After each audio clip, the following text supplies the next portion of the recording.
esse estudo, apesar de bastante antigo e de usar um protocolo de estimulação que não se usa mais, classificou pacientes de uma maneira muito interessante, e eu acho que valeria a pena ver estudos novos que fizessem esse mesmo tipo de classificação. Veja, nessas figuras se representa o paciente com a paresia à esquerda, e as bobinas à direita e à esquerda representam onde a estimulação provoca uma resposta no membro parético. Então o habitual é o que a gente vê na figura C, que com paresia à esquerda, a estimulação à direita provoca resposta e a estimulação ipsilateral à lesão não provoca resposta motora. Mas esses eram pacientes com AVC há mais de 5 anos. Portanto, pode-se imaginar que a presença de resposta ipsi contralateral, a ausência de resposta, tem algum significado, diz como evoluiu cada um desses pacientes. Diz algo sobre o que está por trás do estado que o paciente se encontra. Então veja só, no grupo A, é um paciente que com estimulação contralateral, como é esperado, obtém a resposta motora. Mas com estimulação ipsilateral também obtém resposta. Ou seja, o córtex saudável está aparentemente tendo um efeito benéfico na obtenção de respostas motoras do lado parético. Na figura B, eu não consigo obter resposta nem com estimulação contralateral, a paresia, nem com ipsilateral.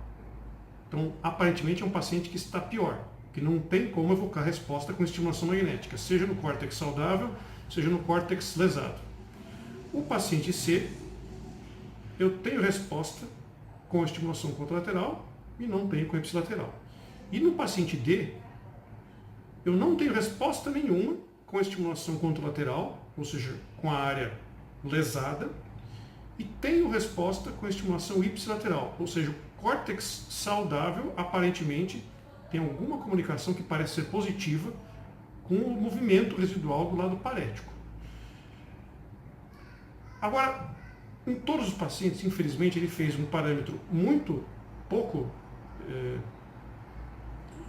intensivo, só apenas 100 pulsos, e todos com baixa frequência, 2 vezes por dia, por uma semana, e ainda fez estimulação a 30% da potência da máquina, não levou em conta nem o limiar motor. É claro que nesse paciente que não tem nenhuma resposta, nem haveria limiar motor. Você teria que escolher naturalmente algum valor arbitrário. Mas é um parâmetro que fica difícil de valorizar. Vamos ver como evolui. E outra é que num paciente onde, como esse, por exemplo, o grupo D, onde o lado saudável está provocando resposta do lado parético, o lado saudável do cérebro provoca a resposta do lado parético, faria mais sentido um parâmetro em geral excitatório do que inibitório. E o que ele fez foi inibitório. Agora vamos ver como os 4 grupos evoluíram. Foram acompanhados por 3 meses. E outra, de acordo com a resposta, era decidido do lado da estimulação. Então, os pacientes do grupo A tiveram estimulação inibitória bilateral, os desse grupo, estimulação inibitória. Onde havia resposta, eles faziam estimulação e sempre inibitória. Nesse gráfico, 2 asteriscos representam um P de 0,0001 e 3 asteriscos 0,0001. Então, 3 é um efeito mais significativo. Então, portanto, aqui eu tenho na primeira linha espasticidade, na segunda a resposta motora testada e aqui a resposta no dia a dia. Vejam que os grupos mais significativos em melhora da espasticidade foram os grupos B e C, que, voltando às figuras anteriores, são o C, o grupo onde a resposta está como esperado.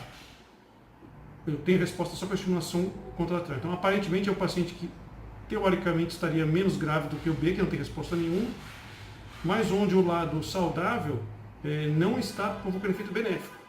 Então, aí faz sentido você realmente inibir o lado saudável, que é o que foi feito no grupo B.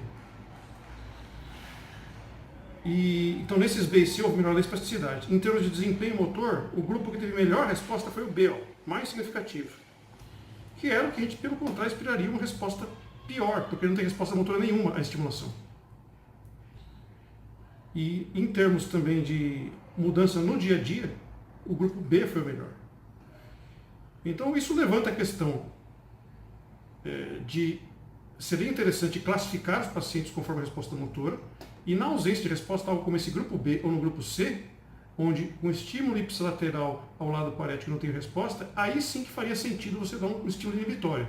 Nesses outros, talvez fizesse mais sentido eu fazer um parâmetro excitatório. No lado, por exemplo, isso faria mais sentido, a princípio, levando em conta a presunção habitual nesses quadros, fazer estimulação no lado parético. Então, achei interessante chamar a atenção para esse assunto acho que ele teve uma ideia muito interessante para classificar os pacientes e resolver de alguma maneira essa heterogeneidade, particularmente nos casos crônicos. É isso.